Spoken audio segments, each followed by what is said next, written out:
Bonjour, je vous présente une série qui sortira le dimanche, qui va mettre en avant des questions que j'ai pu rassembler tout le long de mon parcours et des questions qui ont été assez répétitifs durant, durant mon activité en salon.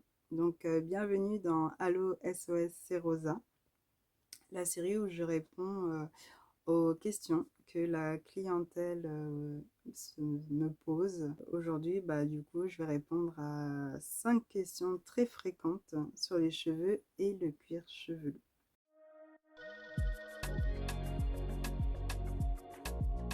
Allô, SOS, c'est Rosa? Alors, la question numéro 1, pourquoi mon cuir chevelu gratte même après le shampoing? Donc, il faut savoir que les démangeaisons peuvent venir de différentes causes, notamment du coup si on a par exemple un cuir chevelu sec, un shampoing trop agressif, un déséquilibre au niveau du cuir chevelu. Comme je disais dans une vidéo, que le cheveu et le cuir chevelu pardon, est un écosystème vivant et avec ce qu'on appelle le microbiome.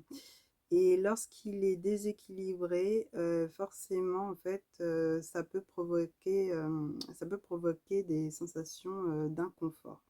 La première étape que j'invite à la clientèle de faire, c'est d'étudier son cuir chevelu et utiliser des produits adéquats qui vont répondre à son besoin, en fait. On est vraiment tous différents. L'idée, c'est qu'effectivement, vous trouverez toujours une personne qui fait comme vous ou qui fait différent de vous et à qui ça marche et à qui ça marche pas. L'idée, c'est qu'il faut vraiment vous écouter. Je me rappelle quand il a fallu pour moi m'occuper de mes cheveux quand j'étais plus jeune. Je regardais beaucoup et d'ailleurs je remercie énormément les influenceuses qui ont fait un bond en avant pour les cheveux afro.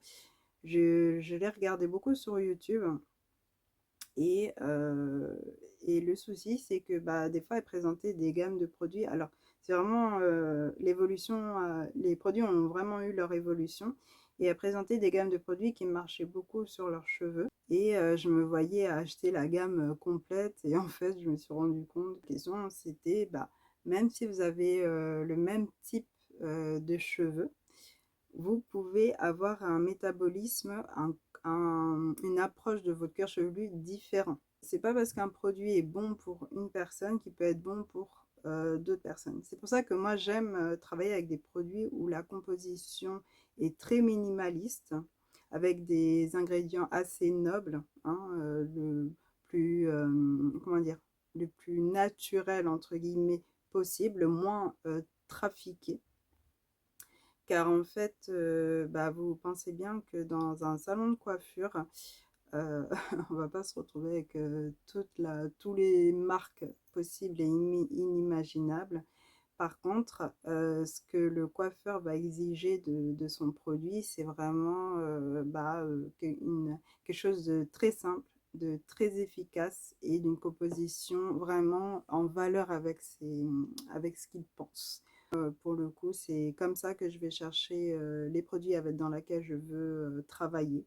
Pensez bien que même si vous avez le même type de cheveux qu'une personne, euh, il est possible que votre cuir chevelu soit aussi différent.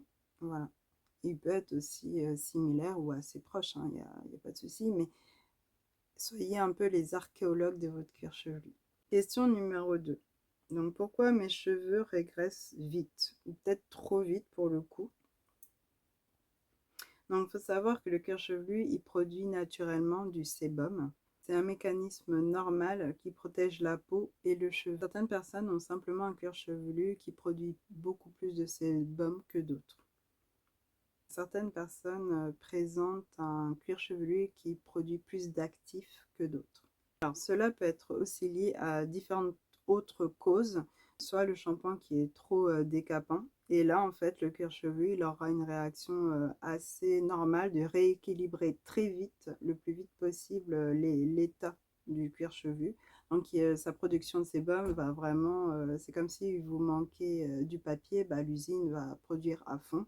Et bah, ça va être exactement la même chose. Vous dites à votre cuir chevelu, le message que vous voulez passer à votre cuir chevelu, c'est bah écoute, j'ai plus rien, donc produit. Et le cuir chevelu va produire.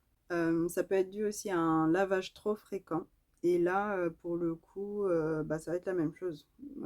Là, on peut décaper de différentes façons. Soit avec un produit trop décapant, ou soit avec une action, une sensibilité mécanique de nettoyage trop fréquente. Sinon, bah, ça peut être un cuir chevelu déséquilibré. Et là, en fait, on va plutôt voir par rapport à ce que vous pouvez manger, votre habitude de vie, tout ça, etc., qui fait que bah, peut-être le stress, une épreuve de la vie ou des choses comme ça, qui peuvent vraiment avoir une action sur votre cuir chevelu.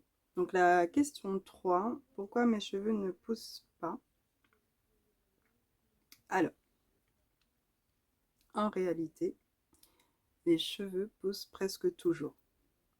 Avant, en fait, j'aurais à vous dire que je disais, mais non, le cheveu pousse tout le temps. Voilà.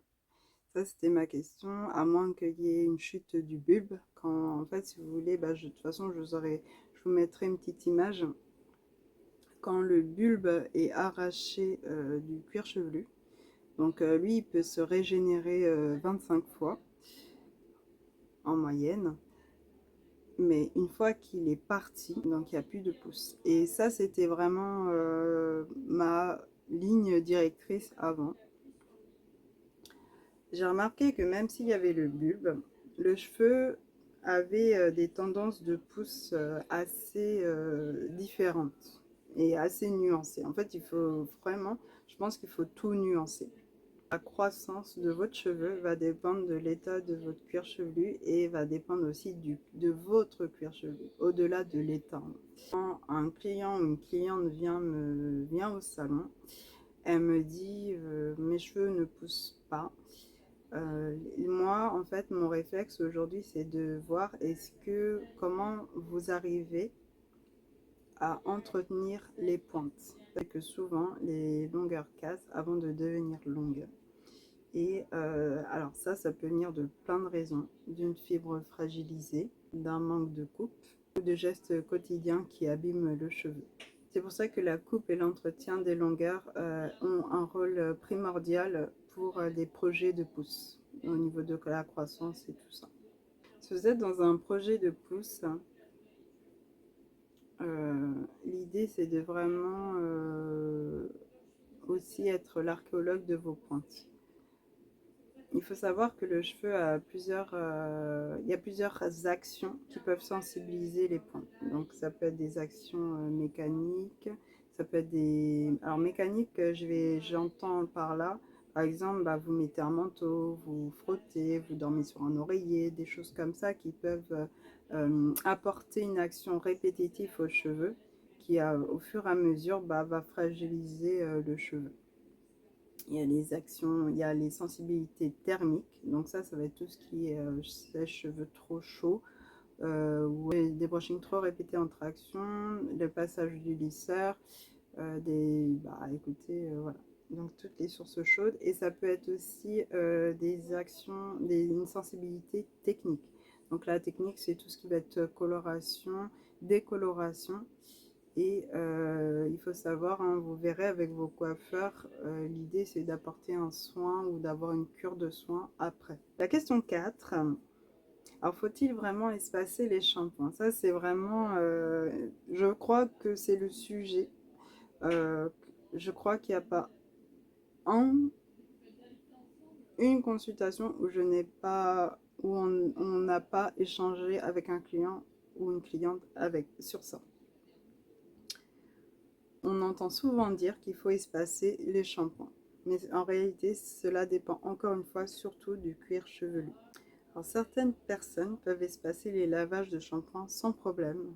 Pour d'autres, ça va provoquer plusieurs choses. Donc ça peut provoquer les démangeaisons, excès de sébum aussi, ou alors de l'inconfort. L'objectif là, ça va être de trouver l'équilibre qui correspond à votre cuir chevelu. Et encore une fois, c'est pas parce que vous avez le même type de cheveux que votre cuir chevelu va répondre identiquement.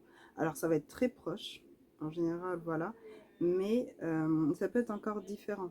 C'est pour ça, hein, alors, ça dépend de tout produit que vous allez choisir, mais il y a des produits très très bien, mais il y a des fois, le produit peut avoir une sensibilité différente par rapport à l'approche de votre cuir chevelu et par rapport à l'approche de votre cheveu. La question 5.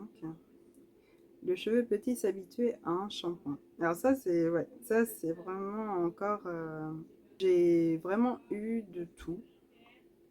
J'ai eu des personnes qui changeaient très très souvent de shampoing pour pas que le cheveu s'habitue, tout ça, etc.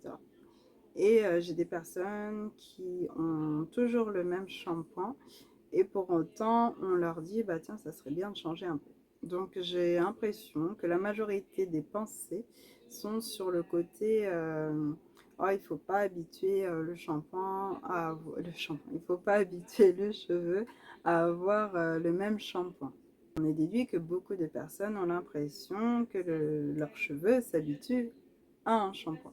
Mais en fait, c'est pas le produit en lui-même qui change. Ce qui va évoluer dans le temps, parce qu'en fait, si vous gardez toujours le même shampoing, c'est pas que le cheveu s'est habitué, donc les choses sont différentes et tout ça. C'est qu'en fait, le cuir chevelu et le cheveu, il change lui pendant le temps que la vie évolue. Vous, par exemple, vous prenez une année. En janvier, vous prenez, allez, je sais pas moi, un shampoing A. Et vous l'utilisez, bah, il est bien, il est très bien, machin, tout ça. Donc, vous passez les 4 saisons. Et en décembre, vous utilisez toujours le même shampoing. Et ah là là là là, c'est pas comme d'habitude et tout ça. Mais c'est complètement normal en fait. Parce que ça se trouve, ce shampoing A va être très bien pour l'année suivante ou pour une autre période et tout ça. Ce qui va changer, ce qui a changé, pardon, c'est que votre cuir chevelu tout le long a changé. Il y a eu les saisons, il y a eu le stress, il y a eu les épreuves de l'année, il y a eu plein de choses, les hormones, les cycles et tout ça. Tout ça s'est passé en fait. Donc c'est pas que votre cheveu s'est habitué au shampoing, donc les effets sont moindres, c'est que en fait votre cheveu lui-même n'est plus le même qu'au départ que vous avez utilisé ce shampoing-là. Donc c'est normal que ça change. Il y a aussi l'accumulation du produit sur le cheveu de votre fibre en fait, parce que il y a des produits qui ont une composition qui fait que les dépôts restent un peu plus accrochés. Alors, si vous avez par exemple un événementiel, bah, vous allez peut-être prendre un shampoing avec des actifs accrochants pour donner plus de brillance, voilà, etc. Et si par exemple, alors c'est bien par exemple si vous avez un grand événement, mais au quotidien, ça va surcharger votre cheveu et la fibre et au bout d'un moment, le cheveu va tellement être étouffé que ça c'est sûr, hein, il va plus répondre pareil face au même shampoing. Finalement, le cuir chevelu et le cheveu sont beaucoup plus complexes qu'on ne le pense. Et observer leur fonctionnement permet aussi bien de mieux comprendre leurs besoins. Si vous avez d'autres questions sur le cheveu ou le cuir chevelu, vous pouvez les poser en commentaire. Je pourrais y répondre. Alors sachez que j'ai beaucoup de questions en attente, hein. Je pense que j'en ai beaucoup listé. Mais voilà, ça serait intéressant d'avoir aussi les vôtres, hein. Peut-être qu'elles seront assez différentes des miennes. Je pourrais y répondre dans un prochain épisode de Allo SOS, c'est Rosa. Donc pour cette série, donc ça sera tous les dimanches. Voilà. Et je vous dis à très bientôt dans une prochaine vidéo. Et d'ici là, respire.